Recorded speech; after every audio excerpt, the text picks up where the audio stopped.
जो लोग इंद्रिय भोग तथा भौतिक ऐश्वर्य के प्रति अत्यधिक आसक्त होने से ऐसी वस्तुओं में मोहग्रस्त हो जाते हैं, उनके मनों में भगवान के प्रति भक्ति का दृढ़ निश्चय नहीं होता। समाधि का अर्थ है स्थिर मन। वैदिक शब्दकोश में निरुक्ति के अनुसार जब मन आत्मा को समझने में स्थिर रहता है तो उसे समाधि कहते हैं।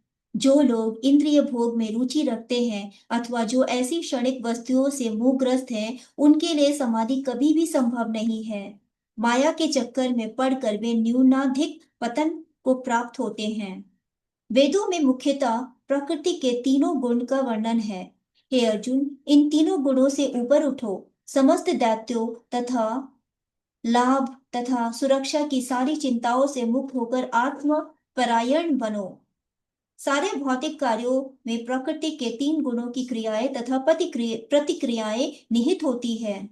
इनका उद्देश्य कर्म फल होता है, जो भौतिक जगत में बंधन का कारण है।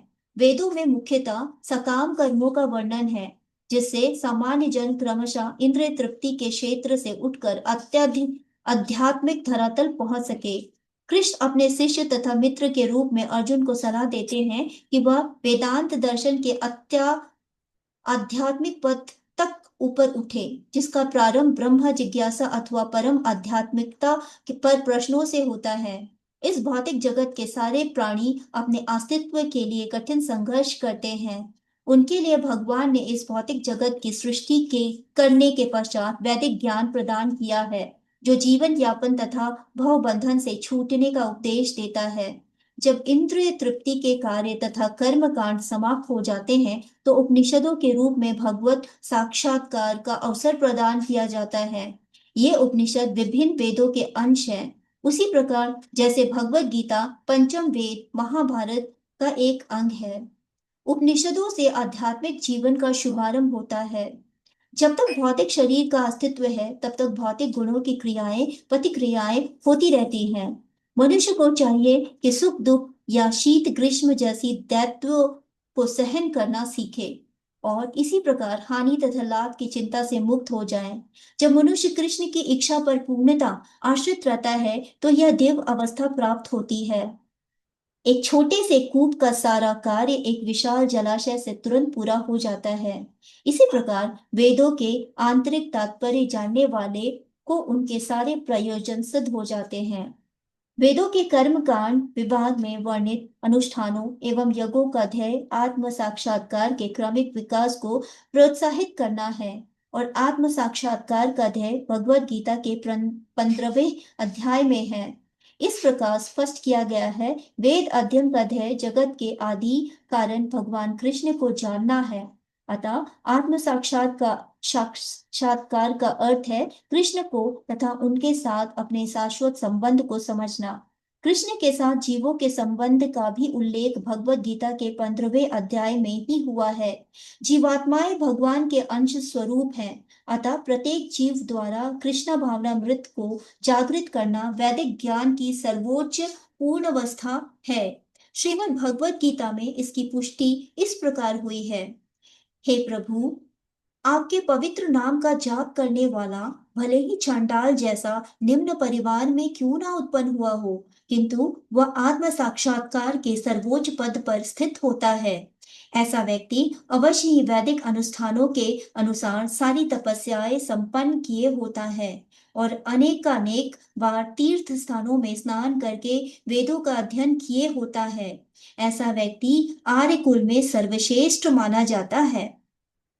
अतः मनुष्य को इतनी बुद्धिमान तो होना ही चाहिए कि केवल अनुष्ठानों के प्रति आसक्त ना रहकर वेदों के उद्देश्य को समझे और अधिकाधिक इंद्र तृप्ति के लिए ही स्वर्गलोक में जाने की कामना ना करे।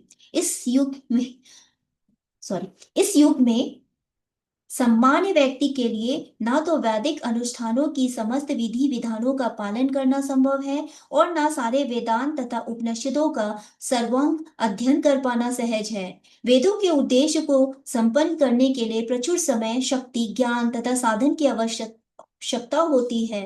इस युग में ऐसा कर पाना संभव नहीं है, किंतु वैदिक संस्कृति का परम लक्ष्य भगवान नाम कीर्तन द्वारा प्राप्त हो जाता है, जिसकी संतुति परि पति आत्माओं के उद्धारक भगवान चैतन्य द्वारा की गई है।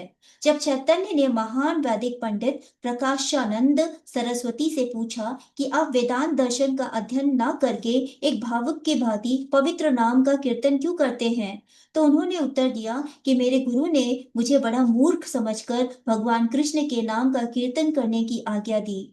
अतः उन्होंने ऐसा ही किया और वे पागल की भांति भावों भवोन्मत्त हो गए। इस कलयुग में अधिकांश जनता मूर्ख है और वेदांत दर्शन समझ पाने के लिए पर्याप्त शिक्षित नहीं है।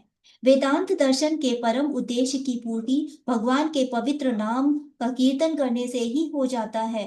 वेदांत वैदिक ज्ञान की पराकाष्ठा है और वेदांत दर्शन के प्रणेता तथा ज्ञाता भगवान कृष्ण हैं। सबसे बड़ा वेदांती तो वो महात्मा है जो भगवान के पवित्र नाम का जप करने में आनंद लेता है। संपूर्ण वैदिक रहस्यवाद का यही चरम उद्देश्य है। तुम्हें अपने कर्म कर्तव्य करने का अधिकार है, किंतु कर्म के फलों के तुम अधिकारी नहीं हो। तुम ना तो कभी अपने आप को कर्मों के फलों का कारण मानो, ना ही कर्मों ना करने में कभी आसक्त हो। यहाँ पर तीन विचारणीय बातें हैं: कर्म, स्वधर्म, विकर्म तथा अकर्म। कर्म स्वधर्म के वे कार्य हैं जिनका आदेश प्रकृति के गुणों के रूप में प्राप्त किया जाता है। अधिकारी की सम्मति के बिना किए गए कर्म विकर्म कहलाते हैं। और अकर्म का अर्थ है अपने कर्मों को ना करना। भगवान ने अर्जुन को उपदेश दिया कि वह निष्क्रिय हो न हो, अपितु फल के प्रति आसक्त हुए बिना अपने कर्म करे। कर्म फल के प्रति आसक्त रहने वाला भी कर्म का कारण है। इस तरह वह ऐसे कर्म फलों का भोक्ता होता है। जहां तक कि निर्धारित कर्मों का संबंध है, वे तीन उप श्रेणियों के हो सकते हैं: यथा नित्यकर्म, आपातकालीन कर्म तथा इच्छित कर्म। नित्य कर्म फल की इच्छा बिना शास्त्रों के निर्देशानुसार सतोगुण में रहकर किए जाते हैं। फल युक्त कर्म बंधन के कारण बनते हैं, अतः ऐसे कर्म अशुभ है। हर व्यक्ति को अपने कर्म पर अधिकार है, किंतु उसे फल से आसक्त होकर कर्म करना चाहिए। ऐसे निष्काम कर्म निसंदेह मुक्ति पथ की ओर ले जाने वाले हैं।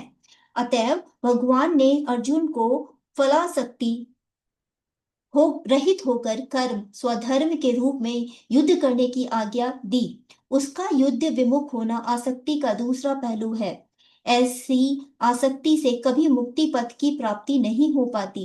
आसक्ति चाहे स्वीकारात्मक हो या निषेधात्मक, वह बंधन का कारण है। अकर्म पापमय है, अतः कर्तव्य के रूप में युद्ध करना ही अर्जुन के लिए मुक्ति का एकमात्र कल्याणकारी मार्ग था।